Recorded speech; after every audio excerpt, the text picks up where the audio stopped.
Business economics में हम लोग लॉ ऑफ डिमांड पढ़ रहे थे, मांग के नियम के बारे में। और आज हम स्टडी करेंगे कि मांग का नियम लागू क्यों होता है, मांग के नियम के लागू होने के क्या क्या कारण हैं, what are the various reasons underlying the law of demand. देखिए, कुछ ऐसे नियम होते हैं, या हम नियम ना कह के हम कह सकते हैं कि कुछ ऐसे कारण होते हैं, जिम्मेदार कारण होते हैं, जिनकी वजह से मांग का नियम लागू होता है। अगर आपको क्वेश्चन एग्जाम में पूछा जाता है what are the various reasons underlying the law of demand, यानी कि मांग का नियम लागू क्यों होता है, तो आपको जो मैं अभी कारण बताऊंगी वो सारे आपको एक्सप्लेन करने हैं। और इसको एक और तरीके से भी पूछा जा सकता है एग्ज़ाम में कि what are the various factors, ऐसे कौन कौन से कारक हैं जो रिस्पॉन्सिबल है फॉर डिमांड कर्व, यानी कि मांग का जो वक्र है ऊपर से नीचे की तरफ जाता है, यानी स्लोप करता है फ्रॉम लेफ्ट टू राइट, उसके पीछे क्या कारण है। What are the various factors which are responsible for the sloping of demand curve from left to right. मैंने आपको इसका फिगर पिछले वीडियो में बताया था, लेफ्ट टू राइट कैसे जाता है, एक बार फिर से देखिए।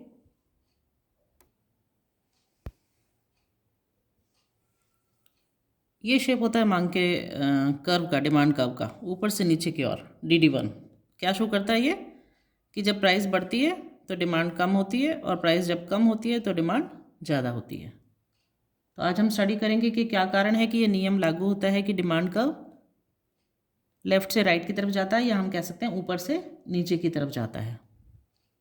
तो देखते हैं इन कारणों को। फर्स्ट रीज़न है इनकम इफेक्ट, आय प्रभाव। आय प्रभाव कैसे होता है कि देखिए, जब किसी वस्तु का मूल्य कम होता है, यानी कि कोई एक प्रोडक्ट है जिसकी प्राइस कम हो जाती है, तो इन रियलिटी क्या होता है कि उपभोक्ता की एक्चुअल इनकम बढ़ जाती है।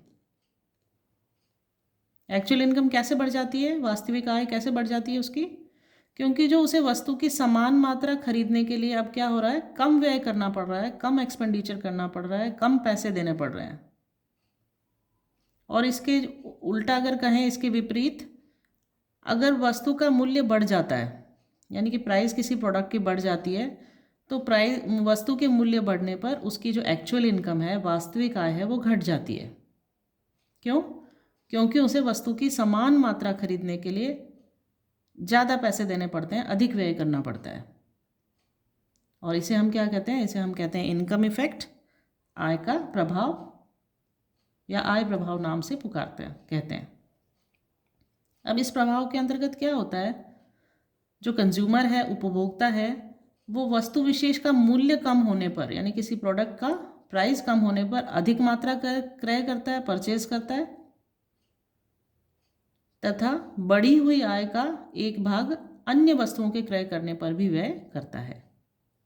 इसी तरह इसका ऑपोजिट हो सकता है, उपभोक्ता वस्तु विशेष का मूल्य बढ़ने पर, यानी किसी पर्टिकुलर प्राइस के अगर किसी पर्टिकुलर प्रोडक्ट का प्राइस बढ़ जाता है, तो इसकी कम मात्रा क्रय करता है, परचेज करता है, तथा आय घटने के कारण, इनकम कम होने के कारण अन्य वस्तुओं की भी कम मात्रा क्रय करता है। इसे हम कहते हैं इनकम इफेक्ट।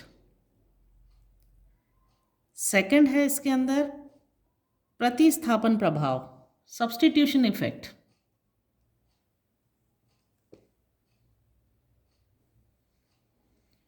अब सपोज दो प्रोडक्ट है X और Y, जब किसी वस्तु यानी कि X के मूल्यों में कमी होती है और उसका अगर सब्स्टिट्यूट है Y प्रोडक्ट, तो उसके जो प्रतिस्थापन वस्तु है उसका मूल्य अगर स्थिर हो जाता है, तो कंज्यूमर क्या करेगा, अन्य वस्तुओं के उपभोग को कम करके X वस्तु का प्रयोग बढ़ा देगा। क्यों? क्योंकि यह जो वस्तु है Y से सस्ती हो जाती है।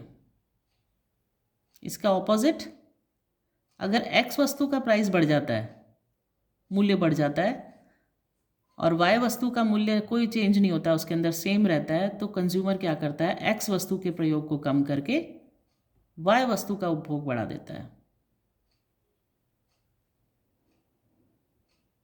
देखिए इसको,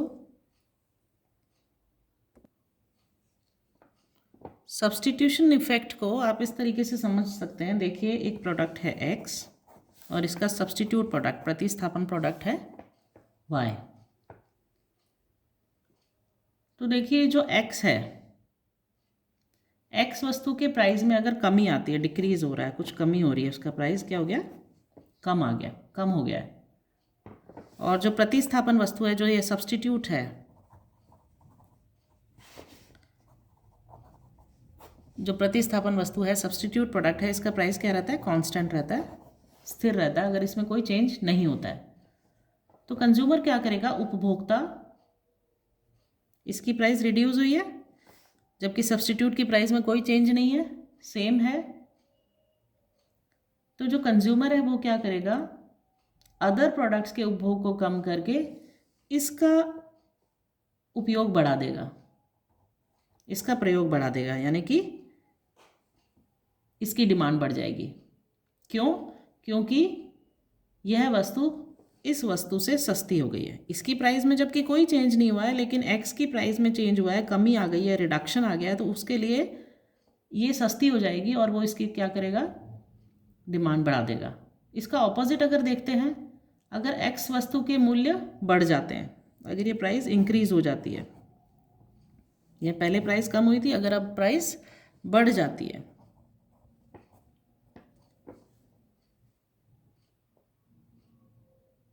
प्राइस अगर बढ़ जाती है और वाई की प्राइस जो है वो कांस्टेंट रहती है, कोई चेंज नहीं होता वाई की प्राइस में, तो उपभोक्ता क्या करेगा, एक्स जो प्रोडक्ट है इसके कंजम्पशन को कम कर देगा। ठीक है, क्या बताया मैंने आपको, एक्स वस्तु के मूल्य बढ़ने पर इसका जो प्राइस है वो बढ़ जाता है, जबकि कोई चेंज नहीं है वाई के प्राइस में, वो कांस्टेंट है। तो उपभोक्ता एक्स वस्तु के प्रयोग को कम करके जो वाई प्रोडक्ट है इसके कंजम्पशन को बढ़ा देगा। तो ये जो मनोवृत्ति है उपभोक्ता की, ये जो साइकोलॉजी है कंज्यूमर की, इसको कहते हैं सब्स्टिट्यूशन इफेक्ट। और इस टेंडेंसी के अनुसार सस्ती वस्तु द्वारा जो महंगी वस्तु होती है उसको सब्स्टिट्यूट किया जाता है। तो इस इफेक्ट के कारण क्या होता है, जब किसी वस्तु का मूल्य घटता है, जैसे कि मैंने आपको यहाँ बताया था, एक्स वस्तु का मूल्य कम हो रहा है, उसकी मांग बढ़ जाती है, और जब मूल्य बढ़ जाता है, जब प्राइस इंक्रीज हो जाती है, तो मूल्य बढ़ने पर इसकी मांग कम हो जाती है और सब्स्टिट्यूट जो उसका प्रोडक्ट होता है उसकी मांग बढ़ जाती है। इसे कहते हैं सब्स्टिट्यूशन इफेक्ट या प्रतिस्थापन प्रभाव। नेक्स्ट पॉइंट देखिए, सीमांत उपयोगिता हास नियम, law of diminishing marginal utility. ये मैंने आपको बहुत डिटेल में एक्सप्लेन किया हुआ है जब हमने यूटिलिटी एनालिसिस पढ़ा था। जो ये लॉ ऑफ डिमांड है, ये किसके ऊपर डिपेंड करता है, मांग का नियम सीमांत उपयोगिता हास नियम पर आधारित है। Law of diminishing marginal utility पर यह आधारित है। और क्या बताता है सीमांत उपयोगिता हास नियम, सीमांत उपयोगिता हास नियम के अनुसार किसी भी वस्तु का उपभोग बढ़ने पर, यानी कि जब किसी प्रोडक्ट का कंजम्पशन बढ़ जाता है तो उसकी जो मार्जिनल यूटिलिटी है वो कम हो जाती है, सीमांत उपयोगिता घट जाती है, और जो कंज्यूमर है वो कौन सी इक्विलिब्रियम स्थिति में होता है, उसका साम्य की जो स्थिति होती है वो क्या होती है, मार्जिनल यूटिलिटी जब किसके बराबर है, प्राइस के बराबर होती है, तो वो इक्विलिब्रियम की स्थिति में होता है, साम्य की स्थिति में होता है, और हमेशा वो चाहता है कि यह स्थिति उसकी बनी रहे।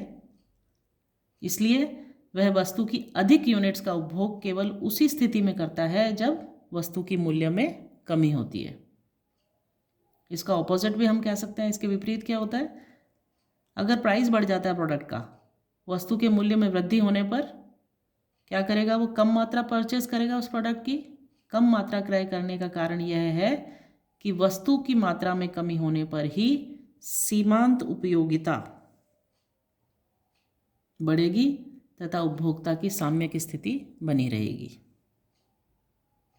एक बहुत बड़ा कारण है मांग के नियम के लागू होने का।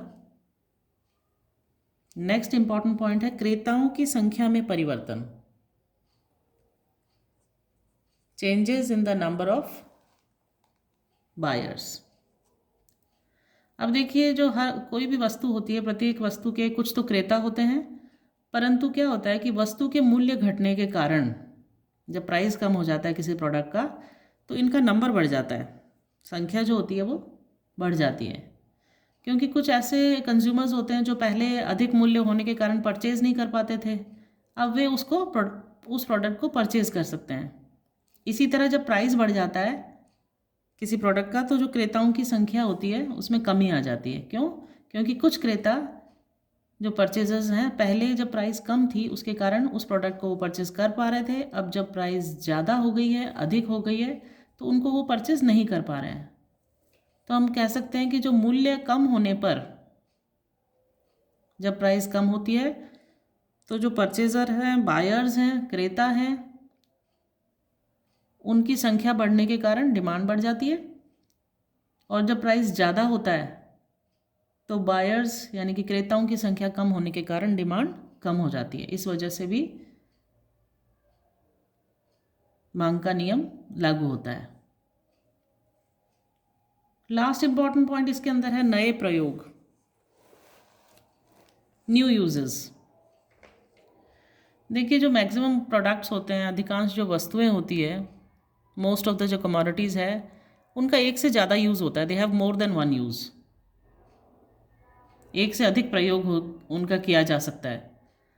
अब वस्तु महंगी होने पर क्या होता है, वह अधिक आवश्यक प्रयोग में ही काम में लाई जाती है। अगर महंगी है तो अधिक आवश्यक काम में ही लाई जाती है, जबकि अगर वस्तु सस्ती है तो कम महत्वपूर्ण यूज़ में भी लाई जा सकती है। इसको हम शॉर्ट में कह सकते हैं कि मूल्य घटने पर, यानी कि प्राइस कम होने पर, नए प्रयोग बढ़ने के कारण वस्तु की मांग बढ़ती है। और इसका ऑपोजिट क्या है, मूल्य बढ़ने पर वस्तु केवल अधिक महत्वपूर्ण प्रयोगों में ही लाई जाती है, जिसके कारण क्या होता है कि मांग कम हो जाती है।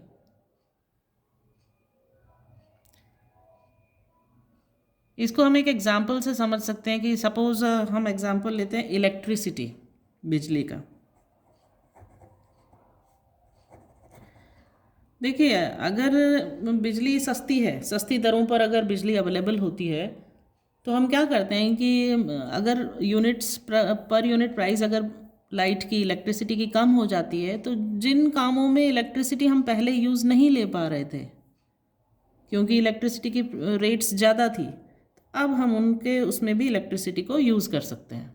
यानी कि अगर बिजली सस्ती दर पे अवेलेबल हो रही है तो हम ज़्यादा अल्टरनेट्स जो हमारे पास अवेलेबल है, जिनमें हम लाइट का प्रयोग करके सुविधाएं ले सकते हैं, वो हम लेंगे। लेकिन अगर प्राइस ज़्यादा हो जाती है, महंगी हो जाती है बिजली, तो हम सिर्फ आवश्यक जो हमारी कार्य है उसमें ही हम लाइट का प्रयोग करेंगे, बिजली का प्रयोग करेंगे, अदर यूजेस में उसका प्रयोग नहीं करेंगे। तो ये थे सारे रीजंस लॉ ऑफ डिमांड के एप्लीकेबल होने के लिए, मांग के नियम के लागू होने के कारण।